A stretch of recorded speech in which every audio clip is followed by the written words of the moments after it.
Firman Tuhan pada saat ini diambil dari kitab Efesus, pasal yang kelima, ayat yang ke-15 sampai dengan ayat yang ke-16, yang bunyinya adalah demikian.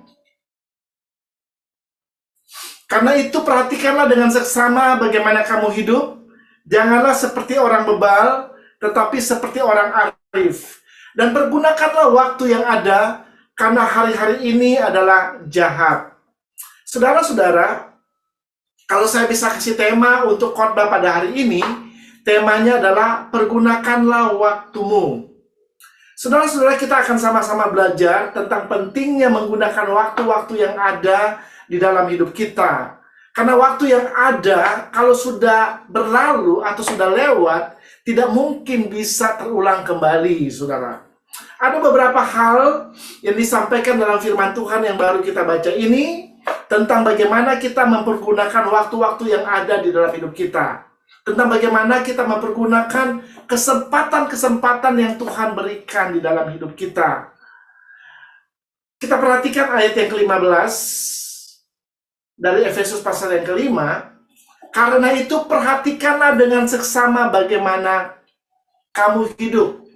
Jadi yang pertama, saudara, kita harus memperhatikan dengan seksama bagaimana kita hidup.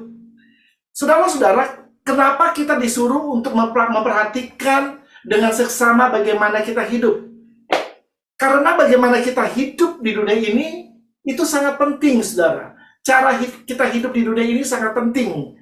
Karena itu akan menentukan apakah kita akan menjadi berkat atau tidak. Apakah kita akan menjadi saksi Tuhan atau tidak.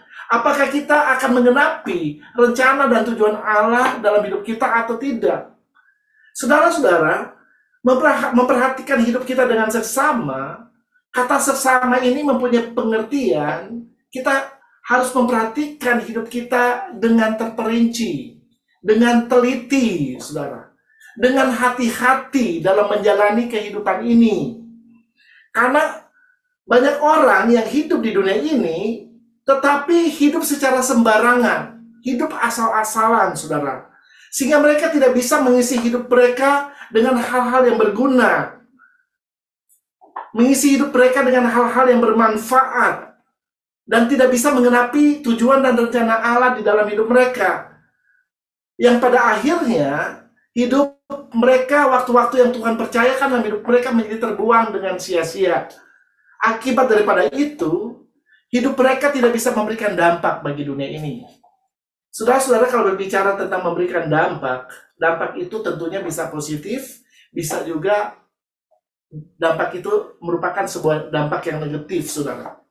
Kita yang memutuskan apakah kita mau memberikan dampak yang positif atau dampak yang negatif pada waktu kita hidup di dunia ini, saudara.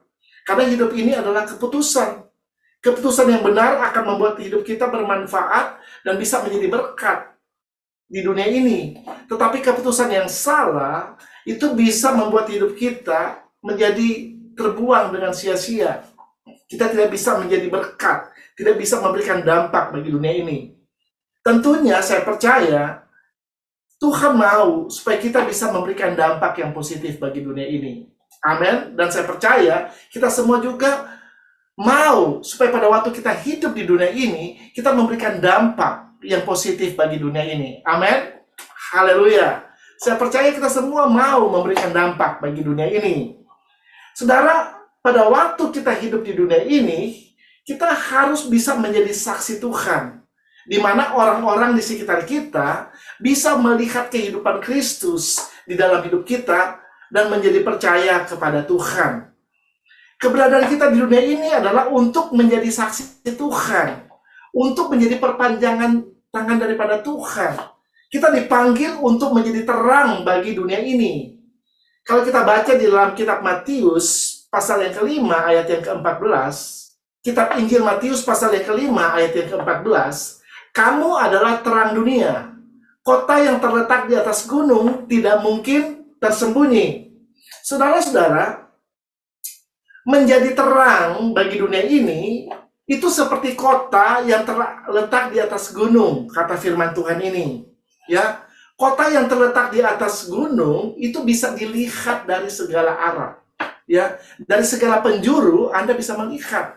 Karena letaknya di tempat yang tinggi, di atas gunung, saudara. Dimanapun Anda berada, di timur, utara, barat, selatan, Anda bisa melihat kota itu, saudara. Karena letaknya di atas gunung, ya, tidak mungkin ada yang bisa menghalangi kota itu, karena ada di tempat yang tinggi, saudara. Demikian juga dengan kehidupan kita, ya. Dikatakan dalam Matius 5 ayat 16, coba kita baca ayat ini. Demikianlah hendaknya terangmu bercahaya di depan orang, supaya mereka melihat perbuatanmu yang baik dan memuliakan Bapamu yang di sorga. Saudara-saudara, memang ketika kita ada di dunia ini, kita dipanggil untuk menjadi terang bagi dunia ini. Karena dunia ini sedang berada di dalam kegelapan. Nah, orang-orang percaya, kita dipanggil untuk menjadi terang, ya, untuk mempengaruhi dunia ini, bukan dipengaruhi oleh dunia ini, saudara. Menjadi terang itu sangat penting, karena dunia yang sedang berada dalam kegelapan membutuhkan terang, saudara. Ya, saya ingat ya, pada beberapa waktu yang lalu, ketika terjadi badai di New Jersey, ya, yang hanya terjadi 100 tahun sekali, saudara. Makanya dinamakan superstorm, ya, badai super, saudara. Ya, karena orang yang mengalami badai itu tidak akan mengalami lagi, saudara. Karena hanya terjadi 100 tahun sekali, saudara.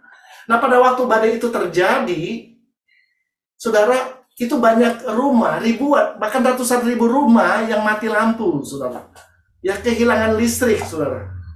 Bukan hanya kehilangan listrik, saudara. Gas, biasanya kita kalau kompor, pakai kompor gas, ya, sentral, itu juga banyak yang tidak mempunyai gas di rumahnya, saudara.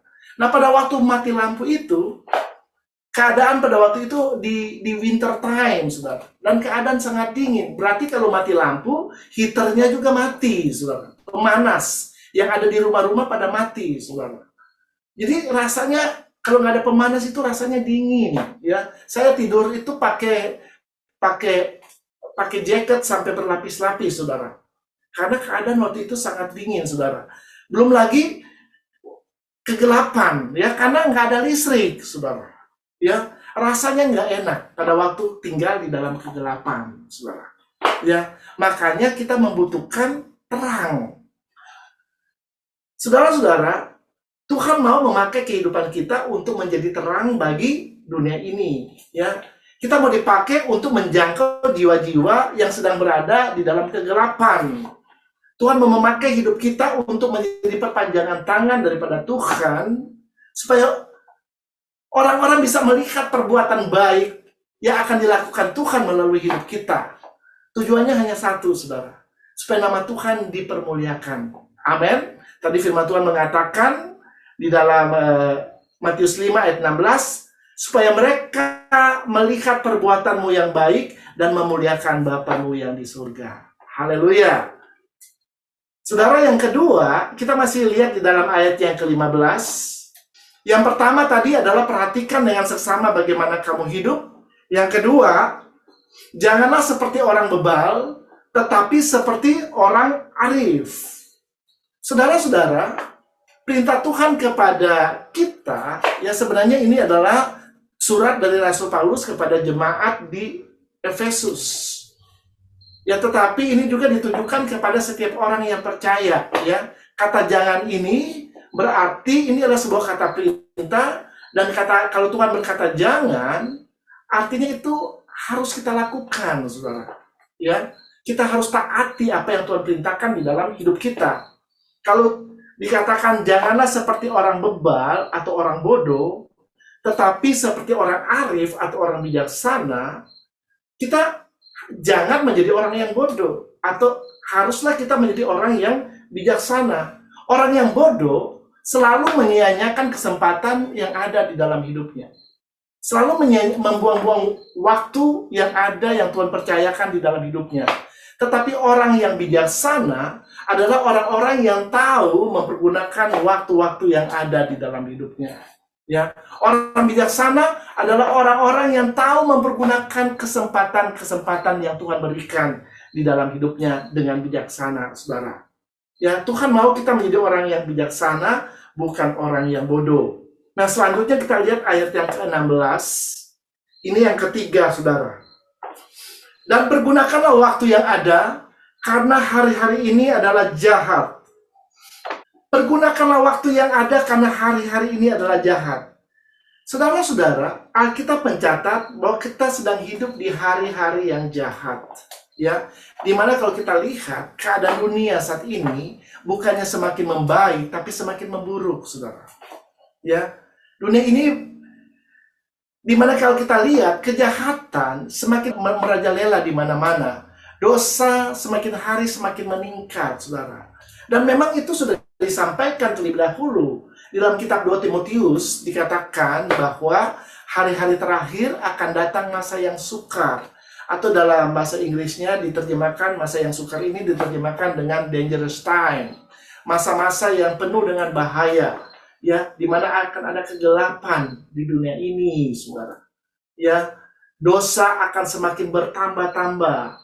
Ya, sampai suatu saat, ya kita tahu, ya sudah diajarkan dalam seri tentang khotbah tentang akhir zaman, di mana bahwa suatu saat dunia ini akan diambil alih oleh antikristus, saudara.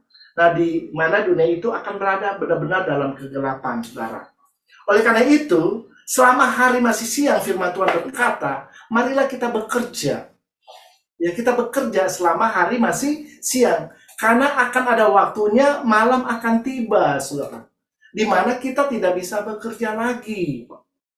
Ya, kalau zaman dahulu orang nggak ada yang kerja di waktu malam, hanya di waktu siang. Ya, karena belum ditemukan lampu pijar, saudara. Thomas Alva Edison belum menemukan lampu pijar. Ya, kalau di Amerika sini ada first shift, second shift, third shift, saudara. Jadi ada 3 shift, saudara.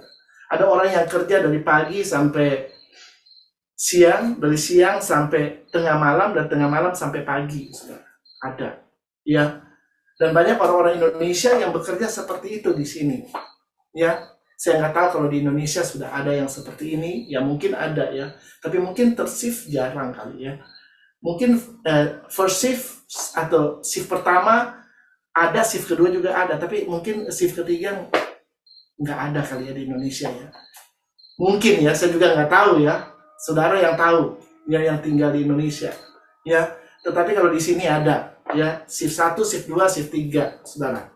Ya, jadi saudara, kita lihat di sini bahwa selama hari masih siang, marilah kita bekerja. Ya, untuk memberitakan Injil. Ya, kita bekerja untuk menjadi alat untuk menyampaikan berita keselamatan kepada dunia ini, saudara. Sehingga dunia ini bisa melihat terang yang ada di dalam Kristus Yesus Tuhan, saudara, dan menjadi percaya kepadanya. Amin. Haleluya. Saudara-saudara, saya percaya setiap manusia itu diberikan 24 jam sehari. Ya, saya diberikan Tuhan 24 jam sehari. Pak Pujianto juga diberikan 24 jam sehari. Amin. Pak Julius juga 24 jam sehari. Kita semua diberikan oleh Tuhan 24 jam sehari. Nggak ada yang diberikan 25 jam. Nggak ada, saudara. Ya, semua diberikan waktu yang sama, yaitu 24 jam sehari. Nah, waktu-waktu yang Tuhan berikan di dalam hidup kita harus bisa kita kelola dengan baik. Harus kita bisa manage dengan baik, saudara. Sehingga kita bisa mengisi waktu-waktu kehidupan kita itu dengan bijaksana, dengan hal-hal bermanfaat, dengan hal-hal yang berguna, khususnya berguna bagi kerajaan Allah, saudara. Ya, kita pergunakan waktu-waktu kita dengan memakai waktu-waktu itu dengan mengisinya dengan hal-hal yang berkualitas, saudara. Kalau Anda mempunyai waktu dengan keluargamu, pakailah waktu-waktu itu dengan berkualitas, saudara. Nikmati waktu-waktu engkau bersama dengan keluargamu. Ya, suami harus punya waktu juga dengan istri, saudara. Ya, dan nikmati waktu-waktu di mana Anda sedang berduaan saja, saudara. Amin. Dan juga pada waktu Anda meluangkan waktu dengan anak-anakmu, nikmati waktu-waktu itu, saudara. Kalau Anda masih mempunyai anak-anak yang kecil, nikmati waktu-waktu itu. Karena waktu itu akan cepat berlalu. Tanpa Anda sadari, anak Anda sudah menjadi dewasa, saudara. Ya, kayak anak-anak saya, sekarang mereka sudah dewasa, saudara. Ya, saya kangen, ya, saya rindu waktu mereka masih kecil, saudara. Ya, tetapi ya saya tidak menyesal karena waktu-waktu mereka masih kecil, saya selalu menemani mereka, ya, menemani mereka, ya, main sama mereka. Jadi, saudara nikmati waktu-waktu kita bersama orang-orang yang kita kasihi di dalam hidup ini. Amin, saudara. Dan kalau Anda sedang bekerja saat ini, apapun pekerjaan yang kau lakukan, nikmati itu, saudara. Karena mungkin waktu-waktu itu tidak akan pernah terulang kembali, ya. Dan waktu Anda diberikan kesempatan untuk melayani oleh Tuhan, pergunakan kesempatan itu dengan baik. Berikan yang terbaik untuk Tuhan, saudara. Ya, nikmati, ya. Jangan lakukan itu dengan keluhan, saudara. Enjoy setiap kesempatan yang Tuhan berikan di dalam hidupmu. Dan lakukan itu dengan the best, ya. Giving the best. Dengan spirit of excellence. Ya, spirit of excellence. Itu adalah salah satu filosofi dari gereja kita. Spirit of excellence, sama seperti spirit yang dimiliki oleh Daniel, saudara. Ya, spirit of excellence. Jadi kalau kita mau melakukan sesuatu, lakukan itu dengan yang terbaik. Ya, pasti. Ya, apa yang kita lakukan kepada Tuhan tidak akan pernah sia-sia. Ya, haleluya. Saudara-saudara, mungkin Anda pernah mendengar kalimat yang berkata, maaf, saya tidak punya waktu. Pernah dengar nggak? Ada yang pernah dengar? Coba angkat tangan yang pernah dengar kata ini. Ya, saya lihat hampir semua mengangkat tangan, ya. Kita pernah dengar pasti kata, maaf, saya tidak punya waktu. Kalimat ini adalah bukan kalimat yang asing bagi kita, ya. Mungkin kita sendiri sering mengatakan kalimat ini, bahwa kita nggak punya waktu, ya. Tetapi kalimat ini sebenarnya bertentangan dengan karakternya Tuhan, saudara. Karena Tuhan selalu mempunyai waktu buat kita. Amin, ya. Walaupun ada 7 miliar manusia di dunia ini, kurang lebih, saudara, ya. Tuhan tetap mempunyai waktu untuk manusia, saudara. Pada waktu kita datang kepada Dia, Tuhan nggak pernah bilang saya sedang sibuk. Ya sudah, saya nggak punya waktu. Tuhan nggak pernah bilang begitu. Dia selalu menyediakan waktu untuk kita, saudara. Ya. Tetapi kalau kita merenungkan, kata saya tidak punya waktu, ini suka dikatakan oleh manusia, saudara. Sebenarnya pada waktu kita mengatakan saya tidak punya waktu, ya, apalagi kita nggak punya waktu kepada Tuhan, betapa egoisnya manusia, ya, yang tidak mau menyediakan waktu untuk Tuhan. Coba Anda bayangkan, seandainya Tuhan yang berkata kepada kita, Tuhan nggak punya waktu buat kita, ya. Apa yang akan terjadi? Ya, kalau Tuhan bilang, I don't have time for you. Ya, buat kamu, saya nggak punya waktu. Ya, waktu kita sakit, kita berdoa kepada Tuhan. Ya, kita minta supaya Tuhan menyembuhkan kita. Seandainya Tuhan bilang, saya tidak punya waktu untuk menyembuhkan engkau. Bagaimana perasaan kita? Ya, seandainya kita sedang berada dalam situasi dan tantangan, pergumulan dalam hidup kita, dan kita membutuhkan pertolongan daripada Tuhan, lalu kita datang berdoa kepada Tuhan, Tuhan bilang, saya nggak punya waktu, saya sibuk. Bagaimana dengan kita? Bagaimana perasaan kita? Ya, saudara, tanpa kita sadari, kadang-kadang kita suka melakukan hal ini. Ya, banyak orang yang tidak mempunyai waktu untuk Tuhan. Ya, padahal kita mengatakan bahwa Tuhan itu adalah kekasih jiwa kita. Saudara, kalau kita mengatakan Dia adalah kekasih kita, berarti kita harus mempunyai waktu untuk Dia. Nggak mungkin orang yang pacaran nggak punya waktu untuk pacarnya. Benar nggak? Tetapi kita katakan, Tuhan, Engkau kekasih jiwaku. Tapi Engkau tidak pernah menyediakan waktu untuk bersekutu dengan Dia. Nggak punya waktu untuk berkomunikasi dengan Dia. Nggak punya waktu untuk berdoa dengan Dia. Kita mengatakan bahwa Yesus itu Tuhan. Dia adalah Tuhan. Tapi kita nggak punya waktu untuk memuji dan menyembah Dia. Saudara, renungkan tentang hal ini.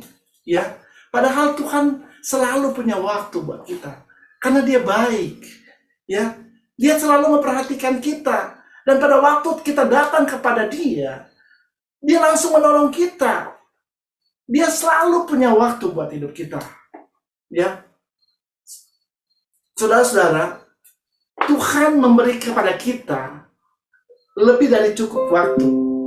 Oleh karena itu, pergunakanlah waktu-waktu yang Tuhan berikan, kesempatan yang Tuhan berikan dalam hidup kita secara benar dan bertanggung jawab, saudara. Ya, mari kita mempergunakan waktu-waktu kita ini dan mengisinya dengan bijaksana, saudara. Sehingga kita bisa mengisi waktu-waktu kita dengan hal-hal yang bernilai kekekalan. Kita mengisi hidup kita dengan melakukan apa yang menjadi kehendak Allah. Sama seperti Raja Daud, saudara. Kalau Anda membaca dalam Kisah Para Rasul, dikatakan Raja Daud itu melakukan kehendak Allah di masa dia hidup. Ya, jadi pada waktu dia hidup, dia melakukan apa yang menjadi kehendak Allah di dalam hidupnya, saudara. Demikian juga dengan kehidupan kita. Apakah kita sudah melakukan kehendak Allah pada waktu kita hidup atau tidak, saudara? Ya, sedangkan Tuhan mau pada waktu kita hidup, kita mau melakukan apa yang menjadi kehendak Dia, sehingga kita bisa melakukan apa yang direncana Dia di dalam hidup kita. Amin. Haleluya. Kalau kita membaca dalam Mazmur 90 ayat 12, coba kita baca ayat ini. Demikian firman Tuhan, ajarlah kami menghitung hari-hari kami sedemikian hingga kami beroleh hati yang bijaksana. Saudara-saudara, firman Tuhan ini menjelaskan kepada kita supaya kita mengisi hari-hari kita dengan benar. Sehingga waktu itu tidak terbuang dengan sia-sia, saudara. Ya, kalau mungkin selama ini kita tidak mengisi waktu-waktu kita dengan benar, kita mempergunakan waktu kita dengan sembarangan, saudara. Ya, saudara, mungkin kita menjadi orang yang bodoh selama ini. Ya, tidak mempergunakan waktu-waktu yang Tuhan berikan di dalam hidup kita. Engkau lebih banyak membuang waktu-waktu yang ada di dalam hidupmu dengan perkara-perkara yang tidak berguna, dengan perkara-perkara yang tidak memuliakan Tuhan. Mari kita mau bertobat saat ini, saudara. Ya, minta hikmat kepada Tuhan supaya engkau diberikan hikmat bagaimana mengelola, memanage waktu-waktu yang Tuhan berikan di dalam hidupmu, sehingga engkau bisa mengisinya dengan baik, mengisinya dengan hal-hal yang berkualitas, mengisinya dengan melakukan kehendak Allah, sehingga nama Tuhan dipermuliakan dengan waktu-waktu yang Dia percayakan di dalam hidupmu. Haleluya. Saudara-saudara, kalau berbicara tentang waktu itu kalau di dalam bahasa aslinya, ya, dalam bahasa Yunani, itu dipakai kata kairos dan kronos. Ya, kronos itu adalah waktu yang bisa diulang kembali. Ya, saya kasih contoh. Kronos adalah misalnya kita sekarang sedang beribadah di hari Minggu. Minggu depan akan ada hari Minggu lagi, ya, di mana kita bisa kembali beribadah. Nah, ini namanya kronos, waktu yang bisa terulang kembali, saudara. Demikian juga kalau misalnya bulan ini adalah bulan September, tahun depan akan ada lagi bulan September, saudara. Kita bisa ketemu lagi dengan bulan September. Jadi ini adalah kronos, waktu yang bisa diulang kembali, saudara. Ya, makanya dari kata kronos lahirlah kata kronologis. Hal-hal yang terjadi berdasarkan urutan peristiwa. Ya, kronologis. Ya. Nah, saudara, yang kedua, waktu itu dipakai kata kairos. Nah, kairos ini adalah waktu yang tidak akan pernah terulang lagi. Yang terjadi hanya satu kali di dalam hidup kita dan tidak akan pernah terulang kembali, saudara. Ya. Nah, hidup kita di dunia ini adalah kairos. Ya, kita hanya hidup satu kali, saudara. Jadi waktu kita hidup di dunia ini tidak akan pernah terulang kembali. Oleh karena itu, firman Tuhan berkata, kita harus mempergunakan waktu-waktu yang ada dengan bijaksana. Sehingga kita bisa mengisinya dengan hal-hal yang berkenan, dengan hal-hal yang sesuai dengan kehendak Allah yang memuliakan Tuhan, saudara. Ibrani 9 ayat 27 sebagai ayat yang terakhir, coba kita lihat ayat ini. Dan sama seperti manusia ditetapkan untuk mati hanya satu kali saja, dan sesudah itu dihakimi. Ya, jadi jelas sekali dalam firman Tuhan ini dikatakan manusia itu ditetapkan mati satu kali saja. Ya, kalau manusia itu mati satu kali, berarti dia hidupnya juga satu kali, saudara. Dan kemudian manusia akan mati, saudara. Ya, jadi waktu ini nggak bisa diulang lagi. Kehidupan ini nggak bisa diulang kembali, saudara. Oleh karena itu, penting sekali kita memperhatikan kehidupan kita dengan seksama dan mengisinya secara benar di hadapan Tuhan. Janganlah kita menjadi orang bodoh yang menyia-nyiakan kesempatan yang ada di dalam hidup kita dan tidak mengisinya dengan hal-hal yang bermanfaat, hal-hal yang berguna, khususnya tentunya berguna bagi kerajaan Allah, saudara. Karena kita ada di dunia ini sebagai representatifnya kerajaan Allah, saudara. Kita ada di dunia ini untuk melakukan semua hal yang ditugaskan oleh kerajaan Allah kepada kita. Amin. Haleluya, ya. Oleh karena itu, mari saudara isi waktu-waktu kita dengan cara yang benar, ya, sehingga kita tidak akan menyesal di kemudian hari. Saudara. Ya, banyak orang menyesal, ya. Aduh, kenapa saya dulu tidak melakukan ini dan itu kepada ibu saya, misalnya, ya. Tapi saat ini ibu saya sudah tidak ada lagi, sudah meninggal. Dia nyesel, ya. Kenapa dulu saya nggak melakukan kebaikan ini, kebaikan itu? Ya, padahal ibunya udah nggak ada lagi, saudara. Ya, karena waktu yang sudah berlalu nggak bisa diulang kembali. Oleh karena itu, kalau Anda masih memiliki waktu, ya, untuk melakukan sesuatu, ya lakukan itu, ya lakukan itu, ya lakukan pada hari ini, saudara. Firman Tuhan berkata, kalau hari ini engkau mendengarkan suaraku, lakukan itu. Amin. Tuhan nggak bilang besok, ya, nggak bilang nanti, ya. Tetapi kalau hari ini, ya, kalau hari ini Tuhan berbicara kepada engkau, ya, lakukan firman Tuhan yang kau dengar pada hari ini. Amin. Ya, mari kita mau menjadi orang-orang yang bijaksana, bukan orang yang bodoh, yang tahu mempergunakan waktu-waktu yang Tuhan berikan di dalam hidup kita dengan bijaksana tentunya. Ya, kita tahu mempergunakan waktu-waktu yang Tuhan percayakan dalam hidup kita sesuai dengan kehendak Allah, sehingga waktu-waktu yang ada adalah waktu-waktu yang memuliakan Tuhan. Haleluya. Saya rasa ini yang saya bisa bagikan kepada kita semua. Ya, kiranya ini bisa memberikan pengertian dan bisa menjadi berkat buat kehidupan kita semua. Tuhan Yesus memberkati. Haleluya.